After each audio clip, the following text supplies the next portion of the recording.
நீ பண்ணது சட்டம் தப்புங்க.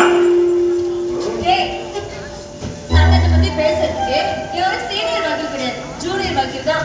உங்க மாமா ஏதோ வெளியே போயிட்டாரு, அதனால இவனை பிசி கிளாஸ்ல கொண்டு போய் விடுறானா, நீ பெரிய வக்கீல் மாதிரி பேசிட்டு இருக்க. அது சீனியர் வக்கீல் மாதிரி. ஓ, ஜூனியர் வக்கீல் தான். அதனாலதான் மாமாவோட இருந்த ப்ராப்ளம் மாநகரத்தை விட்டுட்டு இங்க தங்கி இருக்கேன். இதே நான் மட்டும் சீனியர் வக்கீலா இருந்துச்சுக்குவேன், இந்த சென்னை சிட்டிலேயே நான் பெரிய வீடே கட்டியிருப்பேன்.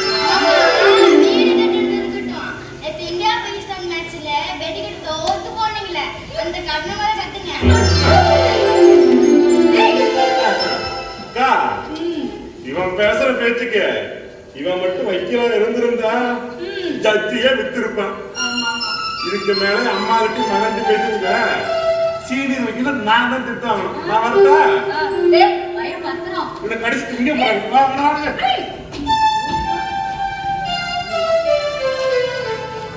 ஹலோ மேடம், என் பையனை என் தம்பி கொண்டாந்து விட்டுட்டு வந்துருவாரு.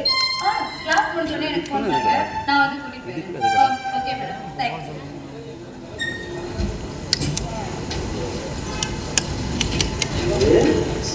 வீடு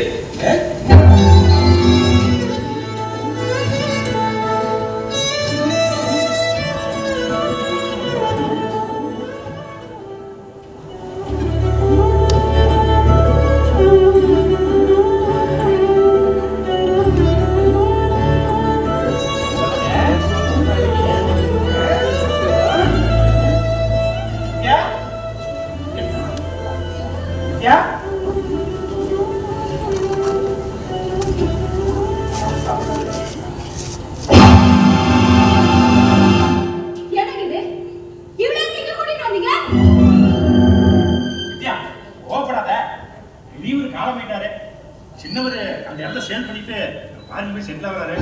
நான் இந்த நேரத்துல எங்க கூட்டி போறேன்னு தெரியல, அதான் வீடியோ கூட்டு வந்துட்டேன். எனக்கு இவளால நம்ம பட்ட கஷ்டம் போதாதா? இப்பதான் கொஞ்சம் நிம்மதியா இருக்கும். மறுபடியும் இந்த சனை நீங்க கூட்டிட்டு வந்தீங்களா? இவளை வெளியே எடுத்து போங்க. கொஞ்சம் மனசாட்சியோட பேசு.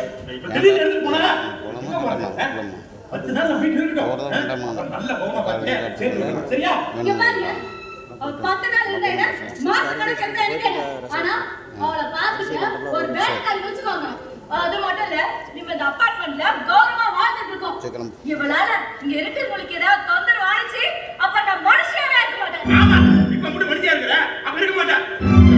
என் பொண்டாட்டிக்காவோ என் பையனுக்காவோ என் தங்கச்சி பிரிஞ்சிருந்தது போதும். வீடுமே யாருக்காவோ என் தங்கச்சி பிரிஞ்சிருக்கிறதா இல்ல. என்ன பிரச்சனைப்பா? மாசத்துல 15 நாள் நம்ம வீட்டுல இருக்கட்டும், மீதி 15 நாள் தம்பி வீட்டுல இருக்கிறோம். நான் வச்சு பாத்துக்கிறோம், நீ வேலையை பாரு.